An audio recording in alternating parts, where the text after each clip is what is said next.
Yes, guys, welcome back to the channel. My name is Kosi. Probably by now, the first 20,000 know me. If you want to be part of the family, make sure you've subscribed to the channel. Road to the first 50,000 subscribers, and like I said, those will be the world to me. Those ones are the people I'll be making content for throughout this YouTube journey. So make sure you're part of those 50,000 because I'll treasure them like no other. We have beaten Chelsea 1-0, and I want to share my honest thoughts on this game. We've done a live match reaction, and you people have had your say, and I've also had my say as well. But this is what I thought about this game, honestly. I thought that however much we had a bad performance, however much the performance was so poor, first and foremost, there is something positive that Arsenal has not been doing all season.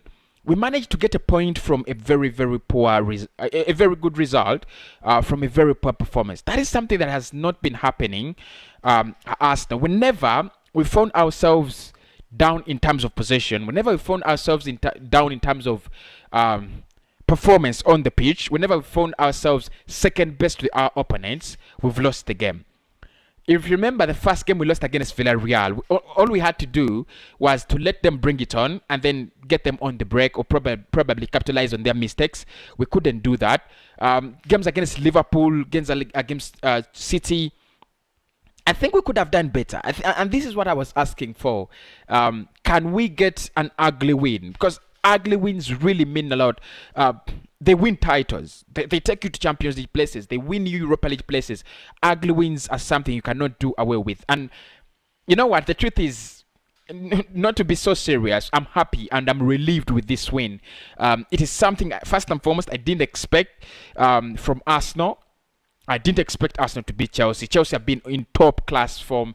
They've been so good. They've almost beaten everyone around under Thomas Tuchel. And just the thought that they have beaten Real Madrid in the semi-finals of the Champions League, it makes you want to brag a little bit. It makes you feel like maybe we've done something. And the mentality and composure and concentration of the players was exactly spot on. I don't know what Mikel did or what he told them. I thought he had a clear game plan. Like one of you people have said, I think big up to HJ, he said that he had a very clear game plan. Come into this game, defend it, and try to capitalize on the mistakes of Chelsea. That's why you've seen they had a 68 ball possession. 68. They had 19 shots on target and we only on goal, and we only had 5. But we scored. I think Bellerin was fantastic. A couple of very, very good saves from him. You need to give him his credit. He was very, very fantastic. I think one of the best players on that pitch was Emil Smith-Rowe. I'm not flabbergasted by any player apart from Leno, because he kept a clean sheet, and there is not, like I said, whenever goalkeeper keeps a clean sheet and he has forced some balls out of his back, net, I'm always gonna be all in for him. And I think, yeah, the only player that I can say, wow, I'm flabbergasted is Ban Leno. But the rest of the players, I don't think they did much. I don't think we did much in terms of progression, in terms of trying to match Chelsea in this game. And you know what? This is something that we've been talking about almost all season, that the reason as to why we cannot match our opponents, probably the style of football the manager is trying to teach, and also the quality of our players. I mean, on paper, man to man, I think Chelsea are far away clear of Arsenal in terms of quality. So you can't blame Mikel Arteta for not arranging a poor side to match a very expensive quality Chelsea side. They didn't have the likes of Werner, who I think could have done a little bit more damage to our defense, because he's a little bit more fast than Kai Havertz, who played in that false 9 role. They didn't have the likes of Hakim Ziyech, who I thought would absolutely give Rob Holding a run for his money. So I think there was a little bit of lag. But my point there is, an ugly win is a win that you have to take, and I take it absolutely 100%. Poor performance, an ugly win. This is what we've been asking for.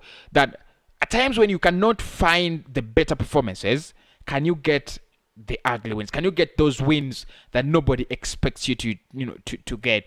One of the reasons I think we've been so poor this season is we have failed to win in games we must win, and we have also failed to win in games where we are not expected to win. So we have been losing games where it's a sure loss, and we have also lost games and points where everyone should have expected us to get the points. But today was a little bit different. I'll give Mikel the credit. There was a game plan, and this is what I've already said, that you must come with a game plan in a game.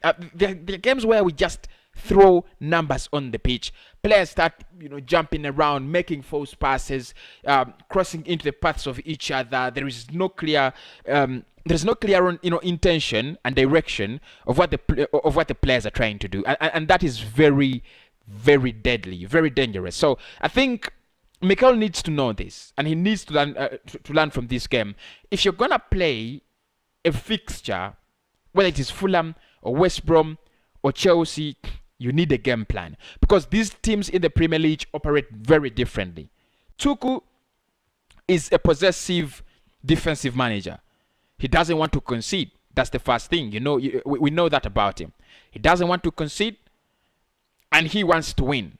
So what he's gonna do is gonna hide that ball, try to bully you around and score goals. So how do you play against Tuchel? Very different from how you're gonna play against Marcelo Bielsa with Leeds, who are pacers. Their pace is absolutely OTT.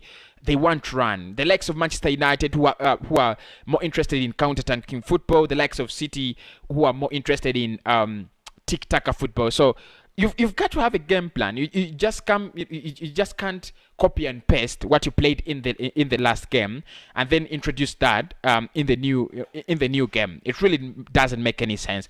I'm happy with that result. I'm going to answer this question on this show. I've been asked whether Aston will go to the UEFA Conference League or the Europa League. What I want to say is the Europa League chances are over. We can only go to the UEFA Conference League if we get the last 6 points. We can salvage in the league, and pray that none of our rivals, who are Everton, Spurs, and Liverpool, win. So there is a slight chance. It's called a whisker. So there is a slight whisker. I think we survived by a whisker, by the way. We survived by a whisker today. And there is a slight whisker that we can go to the Conference League. I mean, if the other clubs absolutely do what we call a total mess up. But overall, yeah, good performance from Chelsea. Poor result. Poor performance from Arsenal. A nice result. A result that really doesn't mean a lot if you're not going to go for European football. Maybe it's time for us to rest, rethink our squad, re-prepare our squad, and then rest at home. Wait for the likes of City, United, and Chelsea come back from those errands in Europe, and then we can kill them. I mean, if we can do that, probably we shall be title challengers. Because for me, next season we should be challenging for the title. We are not going to play anywhere in Europe. You're gonna rest 7 days in a league. We should be title challengers. That's it. Title challengers. And I'm going to miss the Europa League streams. This is when I realized that the Europa League streams have been keeping us company. So I'm going to miss the Europa League streams.